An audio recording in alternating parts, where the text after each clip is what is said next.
Azkuna zentroaren izenean, berriz ere arratsaldeon ongi etorri gutun zuria Bilboko letren nazioarteko jaialdira. Bienvenidas, bienvenidos al Festival Gutun. Well, good afternoon and welcome to this International Literature Festival.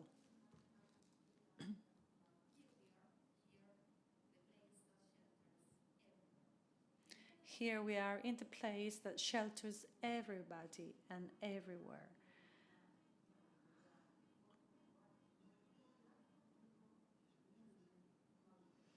Now we're going to take the Red Square in Moscow. We're going to visit the mausoleum of Lenin. We're going to talk about the story within history. And now she's translating herself into Spanish. Marta Rebón talks about what is liquid in a very solid way, even though we know we live in a liquid time when paradigms change. And then from the state, we've got Alexei Yurchak, and he is teaching in Berkeley, California. His areas of interest include the previous Soviet Union, Also science. Soviet Union and science. Then we have Santiago Gerchunoff, that was the founder of this small bookshop called Muga. We've been reading his essays and his cultural critiques, written without any pause, but in a relaxed way. Then we have also the essayist and critic that is Iván de la Nuez. It is a deep pleasure to host you all here in Lenin's mausoleum. We're going to welcome you with a warm round of clapping.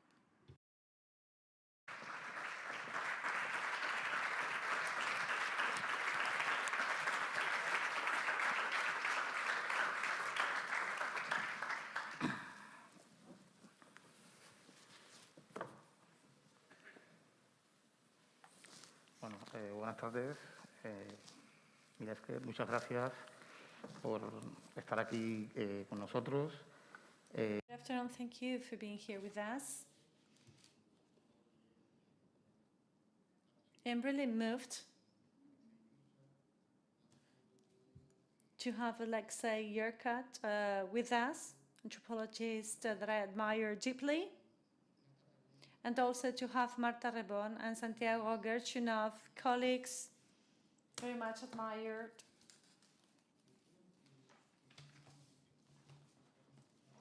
We both like to get into different kind of trouble because we work within the limits of culture, politics, and society thinking, pop culture. So we move from books to graffiti to internet. And by doing so, we're all accomplices of this kind of way to see culture. I'm going to get into the crack of the matter because due to the pandemic, we only have a short 1 hour, and we want to listen to Alexei and then to Santiago and Marta. I usually say that the year presented by Alexei Yurchak is going to be surprising. It's going to be a new way to see things because we're not used to this subject matter, even though this is a subject matter that sort of is cross-subject to all tensions in the 20th century. Then Santiago, he represents the communist, not only in the Soviet Union.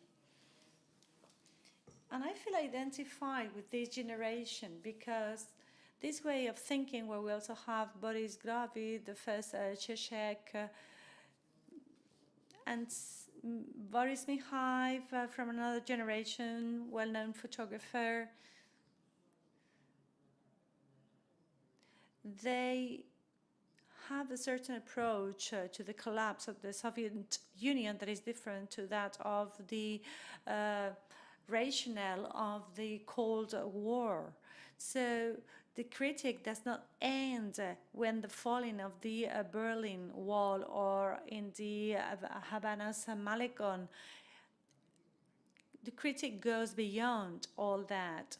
And this is why I also think that it is very important what they've been saying about the collapse of the communism, of the old Soviet Union, because they are talking about the here.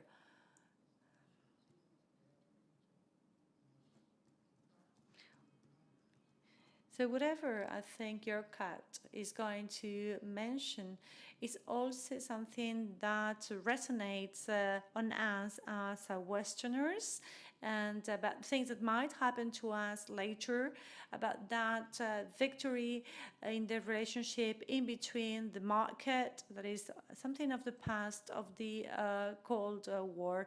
But some people like Yurchak, they keep on remembering us that that might happen again, that that might resonate on all of us. And he's an author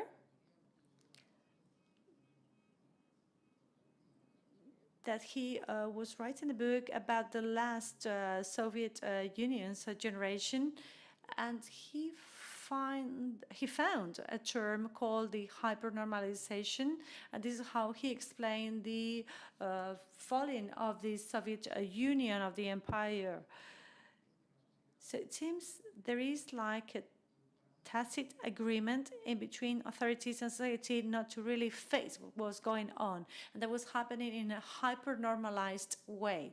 In the year 2008, when we had the first financial crash, our courtist, he appropriates this concept that was created to explain the falling of the Moscow Empire, and then he goes for hypernormalization with many followers on YouTube, and he uses this concept in order to explain the crisis of the capitalism.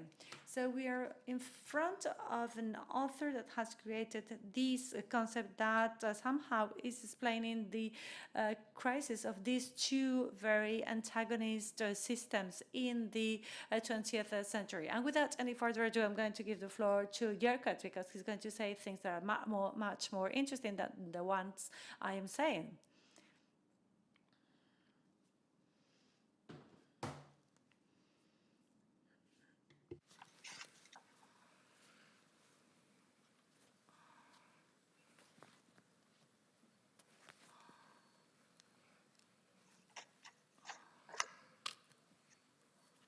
You have the floor.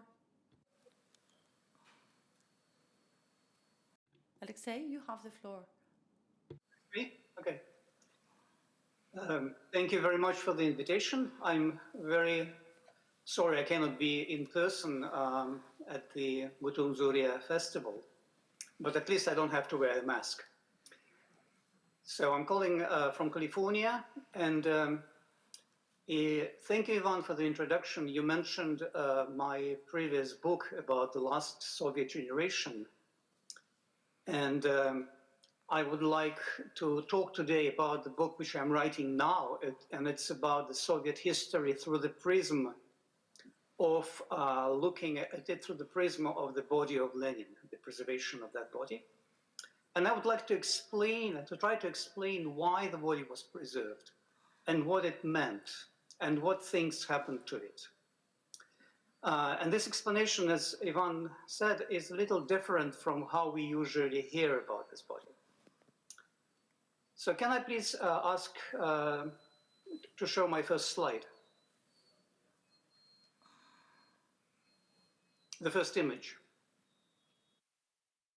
No, the first one before. Okay.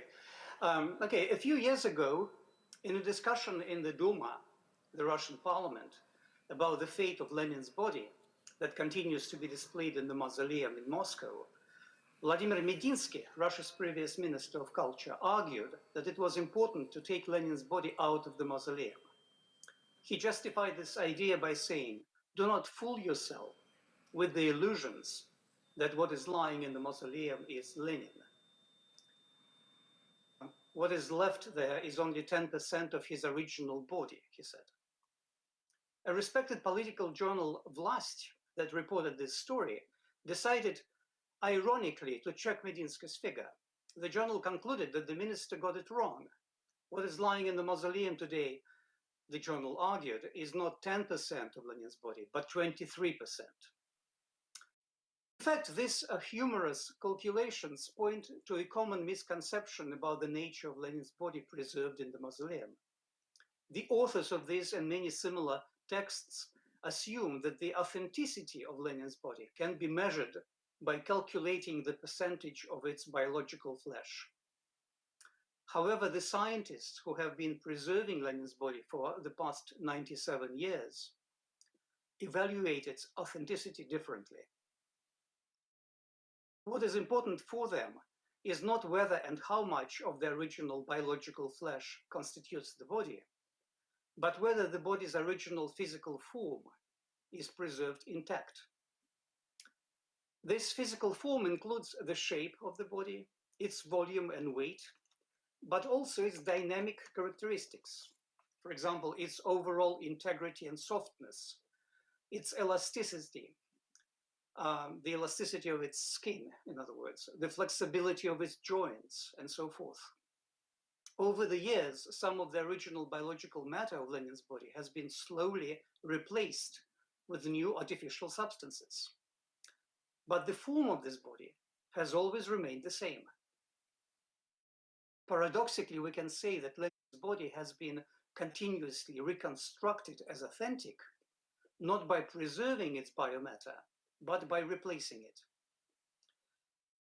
During the Soviet times, millions of people visited the mausoleum every year to pay respects to the body of Lenin. You can see this on the image. What they saw, in fact, was Lenin lying in a glass sarcophagus, dressed in a dark suit, with only parts of his body visible to the public, being his head and his hands. Can you show the next slide, please?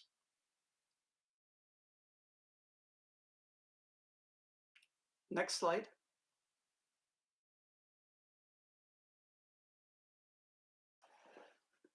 Yeah. Okay. However, the mausoleum scientists for decades worked to preserve also those parts of Lenin's body that remain invisible to the public. They worked on maintaining the skin on the legs, the muscle structure on the back, the hair and on its chest, and so on. The information about this difficult and never-ending work and about its unprecedented achievements has never been made public. In fact, this information was actively hidden from the public. It appears that, at least to a large extent, this work was conducted not for the purpose of public propaganda, but for some other reason. The original decision to preserve Lenin's body and to preserve it forever was reached somewhat unexpectedly. After Lenin's death in January 1924, Professor Abrikosov conducted the autopsy and performed short-term embalming so that Lenin's body could be displayed just for a few days of the public farewell. When Abrikosov performed the autopsy, he cut all major arteries and blood vessels in the body. Later, Abrikosov admitted that if the plans to preserve Lenin's body for posterity had existed at the time of the autopsy, he would not have cut those arteries and blood vessels, because in long-term preservation, they are used to deliver embalming liquids to all corners of the body. Lenin's body lay in state in the House of Trade Unions in Moscow. Next slide, please. And great crowds of people gathered to bid farewell to the leader, despite extremely cold temperatures that winter. Next slide, please. Yeah. On January 27th, 1924, 6 days after Lenin died, he was buried on the Red Square in a grand state funeral. Next slide. In fact, the body was placed in a temporary wooden mausoleum that was built on the Red Square. However, it was decided not to close the body right away, but to keep it visible through small windows in the lid of the sarcophagus for a while longer. Next slide. Yeah, so here you see the body lying in the sarcophagus with little glass windows made on each side, because the body was still in good shape and people could enter this temporary wooden mausoleum and see the body. The reason for this decision was twofold. First, enormous crowds of people continued coming from all over the country and the world to bid farewell to the leader. Second, due to the record cold temperatures in Moscow that winter, the body showed almost no signs of decomposition for 2 months, until late March. But then in March 1924, the weather got warmer and the first threatening signs of decay appeared. These 2 months between late January and late March, when the body remained unburied and continued to be in good condition, allowed the party leadership to discuss its fate in endless long meetings among themselves and with medical scientists. It was then that the idea to preserve Lenin's body for posterity gradually won. At first, many members of the party leadership considered this idea counter-revolutionary. Trotsky, Bukharin, and Voroshilov, for example, argued that preserving Lenin's body would be akin to creating a religious relic, an act that would violate the materialist principles of Marxism. Others stressed that while it was important to create a public memorial to Lenin, his body should not be displayed. But there were those who thought it was important to display the body at least for a while longer, because so many people around the world could come and pay respects. In late March, 2 months after Lenin's death, it was decided to try an experimental embalming procedure that was proposed by 2 professors, Professor of Anatomy Vladimir Vorobyov and biochemist Boris Barsky. Next slide, please. Next slide. Yes, these are the 2 scientists. They were quite doubtful that the experiment would be successful. Vorobyov and Zbarsky worked for 4 months until late July 1924. They developed a special dynamic method of preservation, according to which the body had to be regularly re-embalmed and reconstructed approximately once every 18 months. Zbarsky and Vorobyov reported to the government that if their method of continuous preservation was used, the body can be displayed for a very long time. They did not specify for how long. Following this success, in late July 1924, the party leadership issued a public statement, something which they didn't think of before. The statement read, "We didn't want to turn the body of Lenin into some kind of relic in order to popularize his memory, because he had already popularized himself enough with his brilliant teaching and revolutionary activities. Instead, we thought it is of great importance to preserve the physical appearance of this remarkable leader for the next generation and all the future generations." The long debates about the fate of Lenin's body, the decision to attempt its long-term preservation, and the statement made by the party leadership suggested that Lenin's body was now treated in 2 distinct ways. This body was officially buried in a grand funeral ceremony, which I showed. But after that, it was still continued to be displayed. This body was preserved for an indefinite future, but not, it was claimed, to popularize the memory of a concrete individual. This body was treated as the corpse of a person, but also as an artifact that transcended individual biology. In other words, while this body was seen as the body of Lenin, it was also treated as something that was different from Lenin and bigger than him. This way of treating Lenin's body in 1924 is strikingly similar to how the scientists of Lenin Lab talk about their work today. In my conversations with Professor Yuri Lopukhin of the Mausoleum Lab, Please show the next slide of Lopukhin, who worked for many decades in this lab. He often describes Lenin's body as a living sculpture. Next slide, please. He often describes Lenin's body as living sculpture. The phrase living sculpture that Lopukhin invented is designed to sound contradictory. It points to a number of ambiguities associated with this body that other more familiar terms, such as corpse, mummy, or relic, cannot capture. After many decades of being re-embalmed and resculpted, the original biological composition of Lenin's body has changed so considerably, Lopukhin explains, that in some sense, this is not a body, but a representation of the body. At the same time, however, this is not a usual kind of external representation like in sculpture, but the actual body itself. The phrase living sculpture is designed to capture this paradox.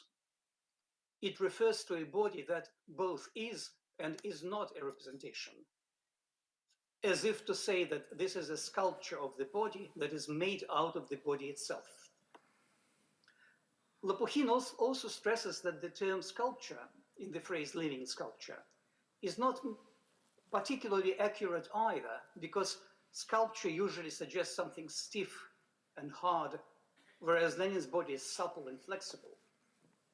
In order to maintain material form and dynamic properties of this body, Lopukhin explains, the scientists of the lab must not only be experts in anatomy, physical chemistry, or in how to maintain water balance and chemical balance in the flesh. These scientists must also possess an artistic sense. It is for this reason, he says, that not everyone is capable of doing this work. Another scientist of the Mausoleum Lab, Professor Vladimir Kozeltsev, I show him on the slide here on the right, is a biochemist. And he explains to me that the artistic sense, he explains how the artistic sense works in practice. He says, every new wrinkle, cavity, or protrusion in the body must be fixed. We are talking about tiny dimensions. Some amount of artificial substitutes has to be introduced, which is quite difficult. One needs experience and artistic sensibility to perform this work. To maintain the form of this body, its volume, weight, flexibility, and softness, new materials have to be added all the time. The body's biomatter is continuously changing to preserve its form unchanged. So why maintaining the form of Lenin's body has been more important than preserving its biomatter? Why did the scientists labor so hard on maintaining even those parts of the body that are covered with clothes and are never publicly displayed? What is the political significance of this work? To answer these questions, it is useful to compare Lenin's body with the dead bodies of political leaders in different cultural and historical contexts. The bodies of Western European kings that were famously analyzed by historian Ernst Kantorowicz provide a useful point of departure. Kantorowicz analyzed the nature of sovereign rule in medieval European monarchies. He demonstrated that legal theorists in medieval times recognized a peculiar link that existed between sovereign power and the body of the king. A sovereign dynasty could reproduce perpetually, that is, sovereign power survives when a concrete king dies. But what exactly is it that survives? And in what material form does it survive? When these questions became important due to a growing secularization of the state, they led to a famous legal doctrine, which is called the king's two bodies. According to the doctrine of the king's two bodies, the king, unlike that of the king's body, unlike that of regular mortals, consists of two material bodies: a mortal body and an immortal body. They are united in the same flesh. But when the king dies, it is his mortal body that dies. but his immortal body survives the demise and moves to the flesh of the next king. But during the interregnum, the period before the death of the first king and the coronation of the next one, this doubling of the king's body into mortal and immortal parts was visually represented by constructing an effigy of the king. We all know, of course, that sculptures and images of the dead are common in many funeral ceremonies around the world. However, usually such images function as representations of the dead body, that is, as a substitute for the missing corpse. But in the case of the royal effigies, it was different. The effigy appeared only for a short period of time when the king died, before and during the funeral, never before that and never after that. It coexisted with the corpse of the monarch instead of substituting it. The corpse and the effigy were always shown together, side by side, as a pair. And they together manifested the material doubling of the sovereign body. The corpse was its mortal body, and the effigy was its immortal body. Can you show the next slide, please? The effigy looked uncannily similar to the deceased monarch. These are effigies of the English and French monarchs. It was made of wax, leather, and wood. Its face was modeled on the monarch's death mask and carefully painted to look as alive as possible. Real hair was introduced, and artificial eyelashes were inserted into the eyes. Limbs were created with moving joints. It was dressed in the monarch's clothes and seated on a throne. Remarkably, in the 16th century, royal medics even pretended to take pulse of the effigy's wrist. They also pretended to listen to the breath of the effigy. The effigy was served food and wine, and after meals, its mouth and its hands were wiped. This was the immortal body of the king.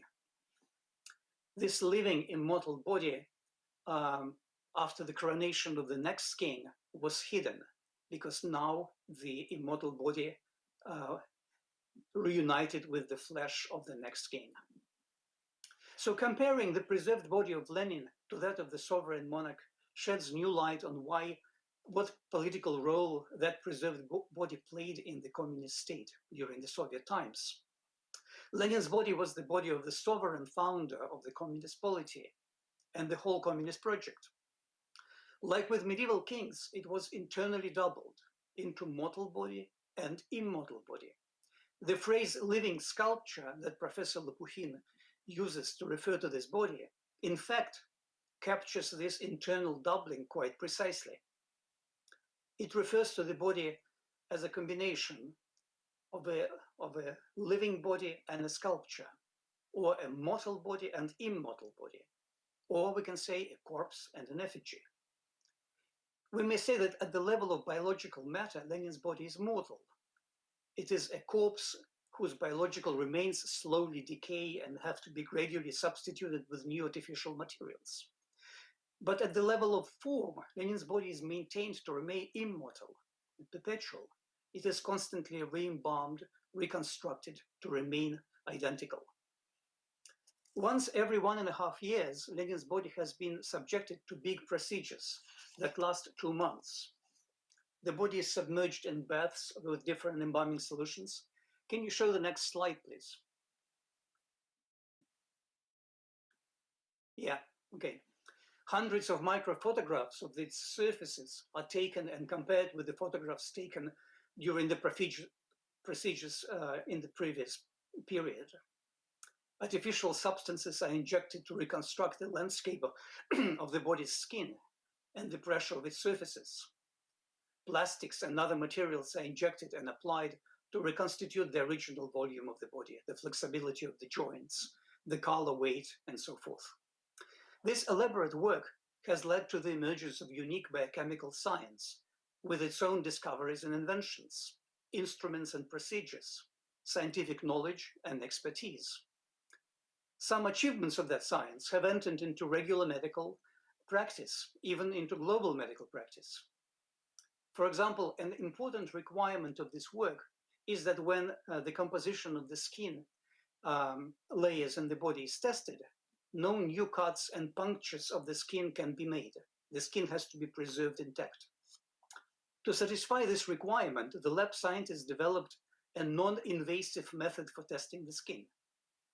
In 1986, Professor Lopukhin and his colleagues adapted this method for non-invasive measurements of cholesterol levels in the skin of living patients, because Lopukhin also works in a regular hospital in addition to the lab.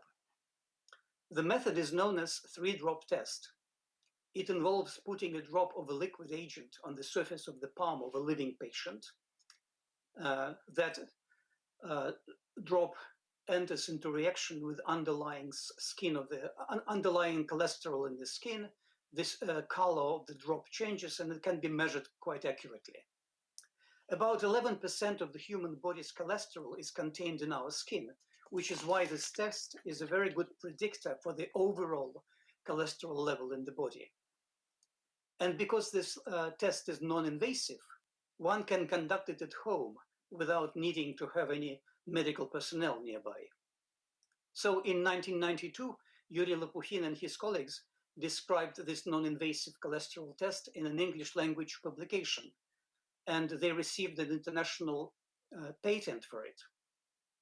Based on this patent, 2 Canadian medical companies, Pre-Med and Miraculins, worked together to develop a simple non-invasive diagnostic test for cholesterol called Preview. Show the next slide, please. This is my last slide. Yeah. Today it is marked, this test, as you see here, is marked in North America and Europe as the world's first and only non-invasive skin cholesterol test. Probably not surprisingly, the promotional materials for this test do not mention its link to Lenin's body. So with the collapse of the Soviet state and the Communist Party in 1991, Lenin's body lost its original political meaning as the doubled body of the sovereign. The post-Soviet Russian state has neither closed the mausoleum nor paid much attention to it. In the past 3 decades, the state has deferred any decision on the fate of Lenin's body. Today, this body remains on public display in the mausoleum on the Red Square, and the lab continues its work. The scientists of the lab today prefer to speak of this body in scientific terms, not in political terms, describing their work as an ongoing scientific experiment that continues to create unique forms of biological and biochemical knowledge. For them, the collapse of the Soviet polity did not automatically mean the end of this emerging scientific experiment. The change of the political system did not turn this body into an irrelevant corpse, nor did not reduce it to a purely artificial effigy. Thank you. This is the end of my talk.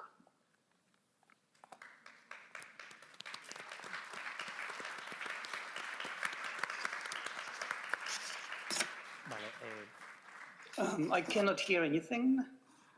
Sí, le pasa. Can you hear me? Hello, can you hear me? Good. Well, thank you very much, Alexei.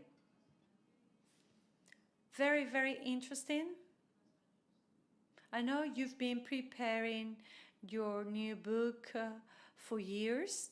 I know your book will be about this body, preserved body of Lenin.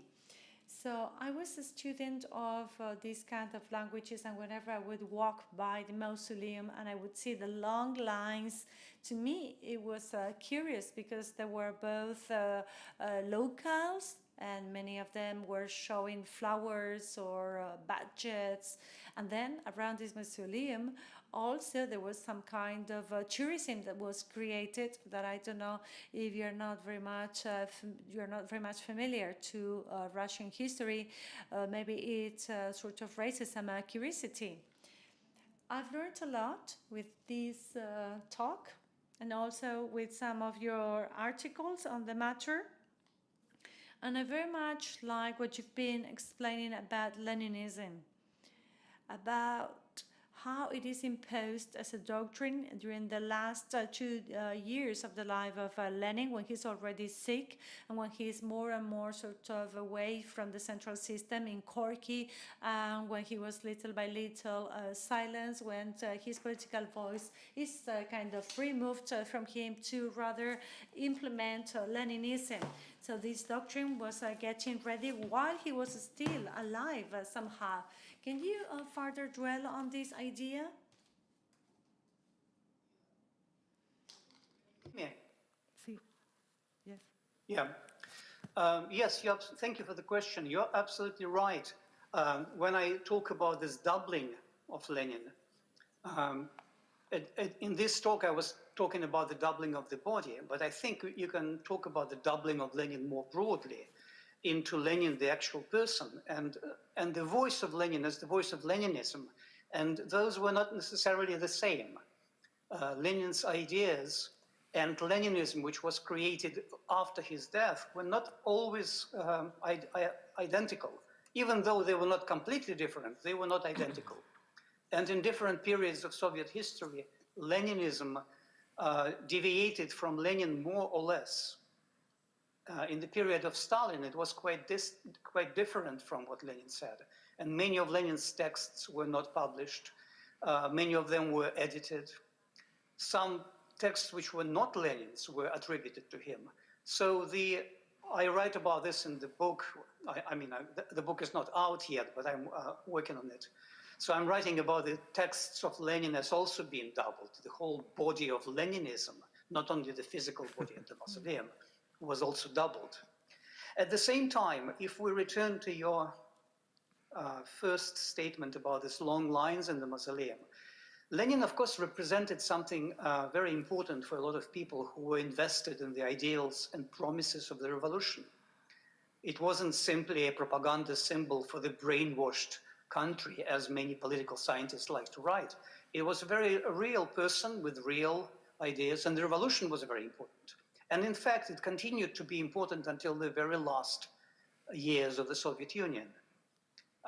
Even though people were alienated from the party leadership, often in the 1980s already, they still were invested in many socialist values, as they discovered themselves, sometimes surprisingly to themselves, after the collapse and the introduction of capitalism. They realized that what they wanted when they were opposing the party, they wanted democracy with socialism, rather than democracy, which means the market, which is not exactly the same thing.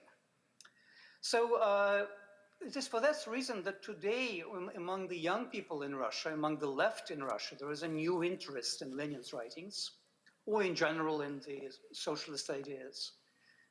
As you can probably discover all over the world, to some extent, probably in Spain and definitely in the United States, you can see some interest in that. Because we see that there are certain inherent problems in capitalism, which in addition to giving freedom and democracy, it also undermines them through other principles. And so it might not be necessarily the ultimate way of creating a free society, which is why people are interested in Lenin now.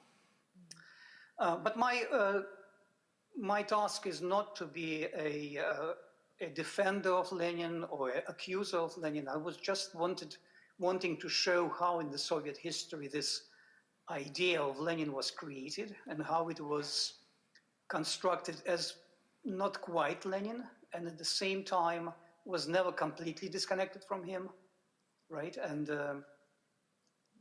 I'm doing that through the prism of looking at his body, but not only. Yeah. I hope I answered your question. Santiago. Gracias, Iván. Bueno, primero, gracias, Iván, especialmente por... Well, thank you, Iván. Thank you for granting me this occasion, and thank you to the organizers. It is a privilege to be here and talk to Alexei for a while. It is fascinating, really, this field of study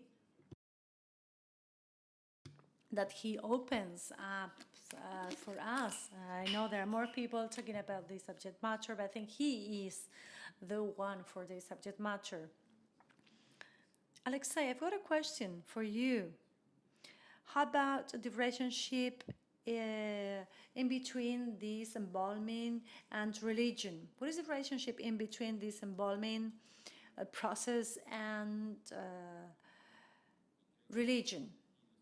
You didn't pay too much attention to it during your talk, I think, but it does have a sense, I think, because I think embalming originally in Egypt had a religious origin, but precisely because there is a belief that says that if we preserve the body, it is a privilege, not for the people, but for the body itself, because it's got to be preserved properly to live a new life.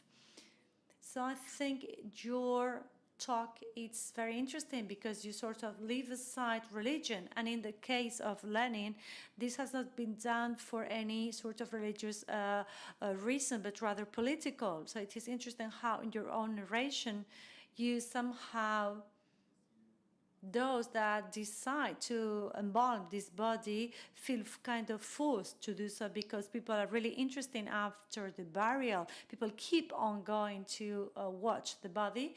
And then you made clear that precisely, I guess, top leaders or important people or party leaders, I guess they had an argument and they said,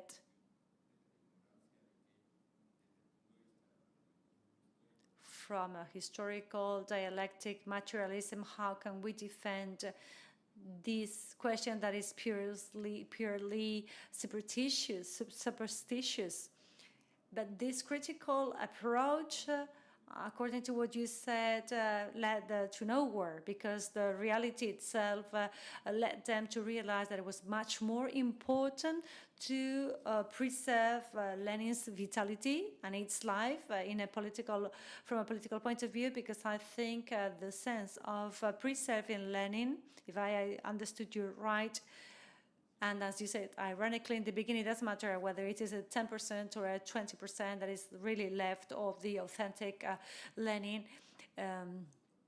But the important thing is what it does represent for the people, and politically, it is the vitality of communism is what it is really represented in this sort of second life of Lenin's body, by being preserved.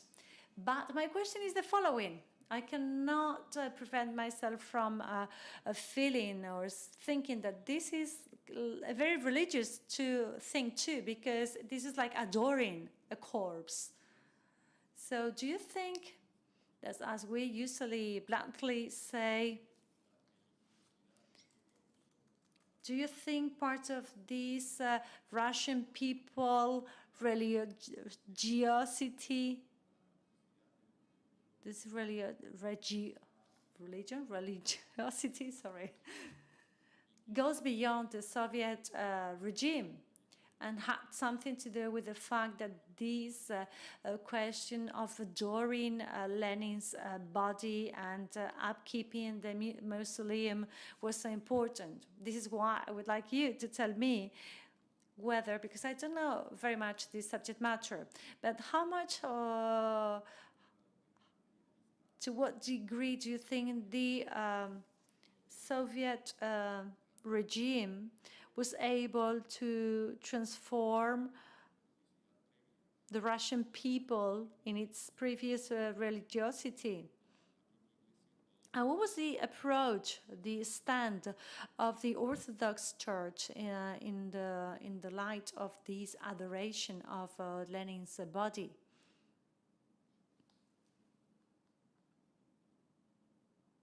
Your turn to answer. Yes.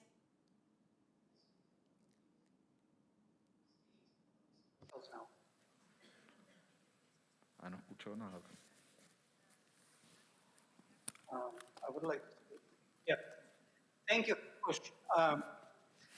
In fact, I did mention the religion, but I didn't talk about it very much because of a short talk. I have a whole chapter about it. I disagree that this is religion, and I will explain why. I mentioned in the talk that the party leaders, when they were coming somewhat unexpectedly at this decision to preserve the body, they were very concerned that it might appear as a relic in religion, and they didn't want it to be one. In fact, there has been many works written by historians who claim exactly what you suggested, that it's the religiosity of the Russian people, which they used, they manipulated it in order to blah, blah, blah. And I think it's not the case. If you see at, well, first of all, I will give you two levels of an answer. First of all, very practically, this is not the case. They were extremely careful of constantly saying that this is an achievement of Soviet science. We have scientists working on this. This is not a relic. It's a constructed body. They were very careful. But on a higher level, I will ask you the following. When do we choose to bring religion as an explanatory tool for our theories? Why don't we talk about capitalism as religion? Somehow, I mean, some people might do it, but it's not a natural thing. Why do we need to talk about communism as a religion? I think it comes from a very particular Cold War perspective. I think it's not an adoration of the body. If you go to the mausoleum and look at what people do, it's very similar to visiting a memorial. If there was no body inside the mausoleum, people would still go to the memorial. It's more interesting because there's a body, there's a point of curiosity there. No one kneels in front of it, no one crosses themselves. I think what this body signifies is the sacred. But the sacred as a concept is a much broader thing than religious sacred. We have a lot of sacred things in the secular contexts. The sacred, in fact, is extremely interesting and extremely potent and broad conception, right? And at the center of the sovereign idea of every state, there is a sacred, unquestionable truth. If you read the Declaration of Independence in the United States, we take these truths as self-evident. This is self-evident, in other words, the unquestionable, the idea of the liberal subject, who is completely self-contained and not collective. That idea is a sacred idea in the American context. It doesn't make it religious, but it's sacred. And the same with the pharaohs or with many other historical contexts. I think indeed this body is material representation, embodiment of a sacred idea. I don't think it makes it religious. In fact, you also said it is for the, for the population, it's for the people. But as I said in the talk, one interesting thing, and this is why it is important to do, I'm an anthropologist, of course, right? And it's important to do an ethnography of these things in a very detailed way, rather simply to write a history from a distance. If you look at what they do, all the things I was talking about are not visible to the people. People don't know that the body is flexible. They don't know that the substances of the flesh which are covered by dress are preserved meticulously, even, every heel, every toe. That is done not so much for the population, it's done for the state, right? For the imaginary of the state itself. No one can quite explain, and people who are doing it can, but for them, this is something which represents the embodiment of the very foundational idea of the communist project, right? So this is the voice of that project, which is why it is so sacred. I would not say it's religious. I mean, we can say this is political religion, but then if we do that, I would then insist, we should say that liberalism is political religion, capitalism is political religion, democracy is political. I mean, we should then extend that term to everything. There's nothing special about this case. That's my point. And if we don't want to extend religion to everything, because I think it's probably silly to extend it to everything, then we should say it shares with religion a certain idea of the sacred, but it's not religion because people don't relate to that as a religious object. They don't relate to that in the same way they do to the religious practices in the church.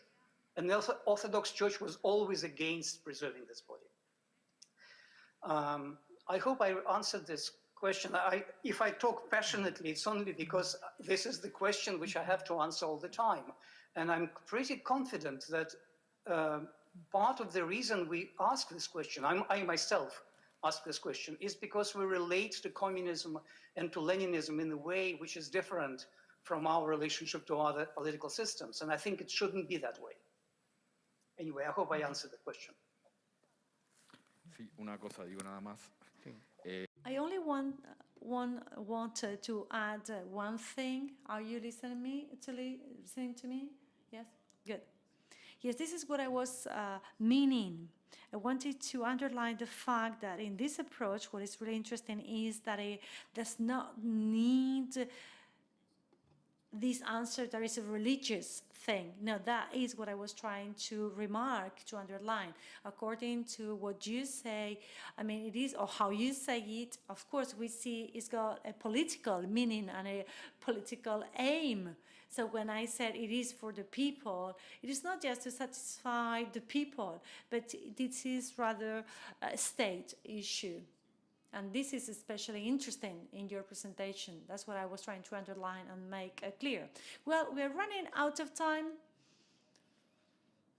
So we're going to give the floor to the audience in case the people have some questions here in the theater.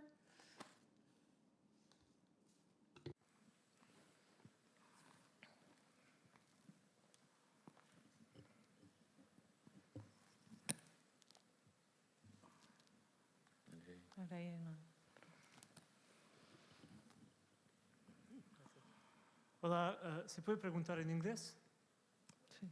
He's going to ask in English directly. Can you hear that? Yeah, good. And I was wondering about your point of departure. You started talking about how the question about Lenin staying or not in the mausoleum is contested to some degree now in contemporary Russia.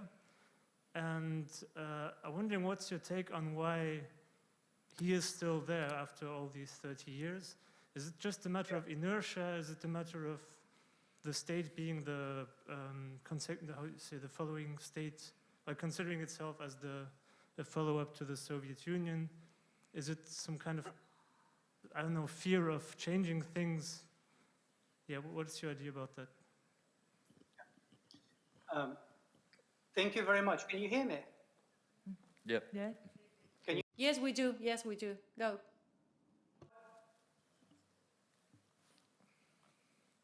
Can you hear me now? Yes, yes, we do. Good. Fire. Thank you very much for this question. Very nice question. It's a very important question as well. It is indeed surprising, one may say, that 30 years after the change of the system, Lenin's body is still in the mausoleum. And in fact, in order to be in the mausoleum, it needs to be constantly supported by the scientists, right? As I was explaining. So it means that the lab is also working.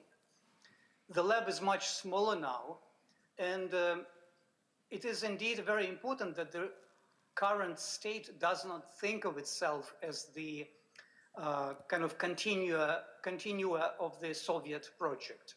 And you know, the government, the president, they all completely distance themselves from this body. At the same time, it's not an inertia, because there is a constant debate in the country about what to do with this body. On Lenin's birthday on April 22nd, every year there is like an explosion of articles, of interviews about this. Many people wanted to be taken out, many people wanted to remain there. But I have an explanation why it has not been really taken out, and also why the Russian state says very little about it. Why, for example, if you ask Putin what he thinks, he will try to say that, I don't think it's time to do it, and then that's it. He will not explain very much. I think the reason is this. If Lenin's body, because Lenin's body represented the core of that whole historical period. If Lenin's body is taken out of the mausoleum, it will be such a big international news that it will be interpreted by liberal media in Russia and in the West as the final sort of goodbye to the communist period, as a final claim that that period was a mistake. And they don't want to do that. They don't want to say that, it's like saying, okay, why don't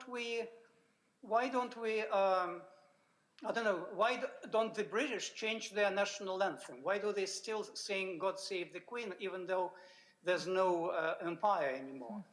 Why do they are so invested in tradition? Because they see history as an ongoing process. We don't want to throw away a part of our history, even if we don't agree with some of the claims of that history. We don't want to throw it away as a mistake. And taking Lenin out would be suggesting that that was a mistake, and now we want to change symbols. So they don't want to do that. They want to, maybe one day they will, but I don't think this government will. There's also a very practical problem with this kind of decision.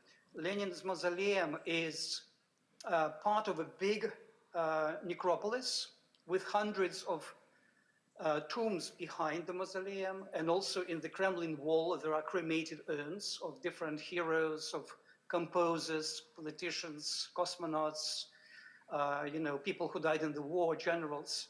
So if you start moving the body, you probably need to move the whole necropolis, and there are a lot of legal and personal and historical issues with that, so that's another problem. But I think the first problem about history, of not trying to make a claim internationally that we think the history was a mistake, that's the main reason.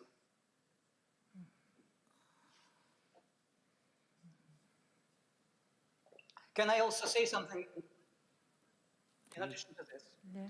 Like, the reason I brought up the British national anthem, and my apologies to the British people in the audience, when Putin recently, 10 years ago, reinstated the Soviet national anthem, but with new words, there was an explosion of articles in the world that this is a return of Stalinism, how can it be?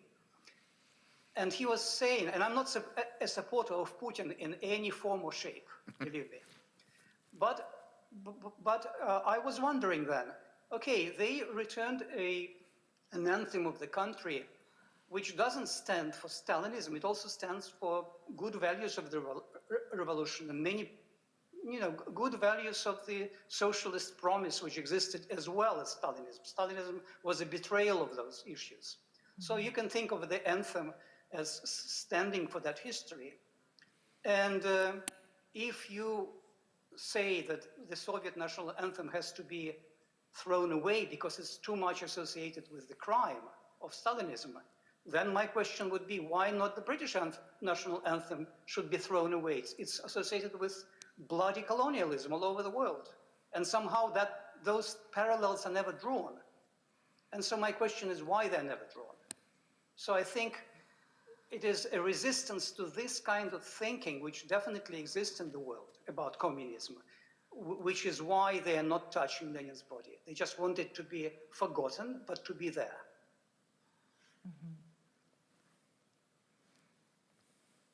Okay. Spasiba. Spasiba. Spasiba большое. Spasiba, they say to you.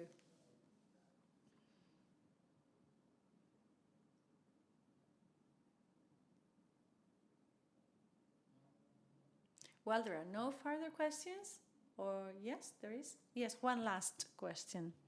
You've mentioned political religions, and you've said that if we call communism a political religion, we could do the same with capitalism.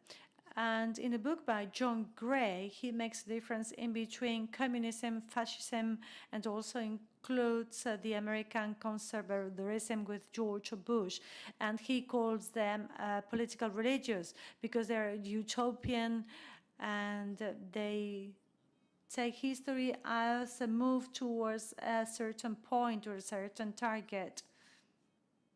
But he does not include all political systems in this definition.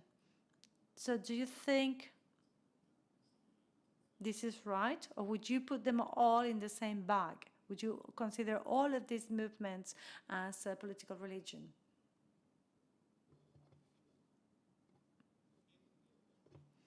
Can you hear me? Yeah. Yes, go. Thank you for your question. No, as I said, I would not put any of them in the bucket of religion. I was just saying, if we're saying that communism is religion, why don't we say that everything is religion? Then it makes no sense. No, I don't think the term political religion, I don't actually like the term political religion. I should explain, first of all, that I don't subscribe to it personally.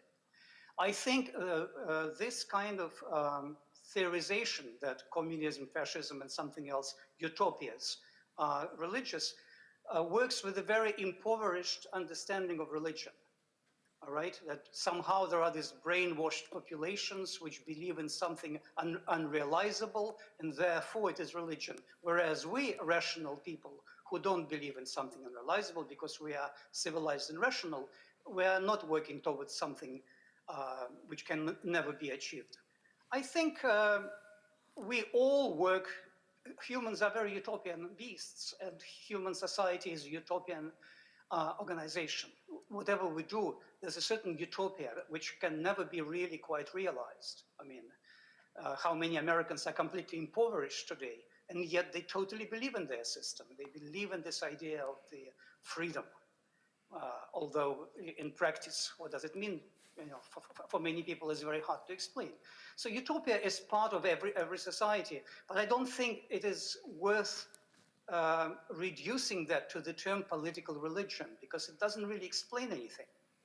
To me, political religion is used again to say that there are certain groups which become brainwashed.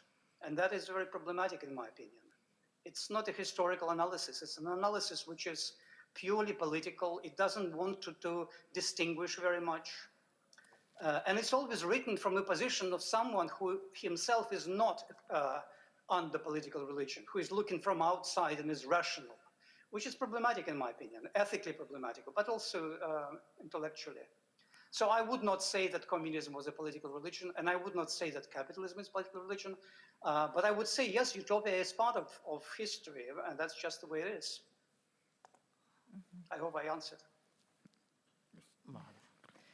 Thank you very much. Muchas gracias. Well, thank you very much. We've got to call this a meeting. We're running out of time. Thank you very much for your talk, Alexei. It's been a pleasure.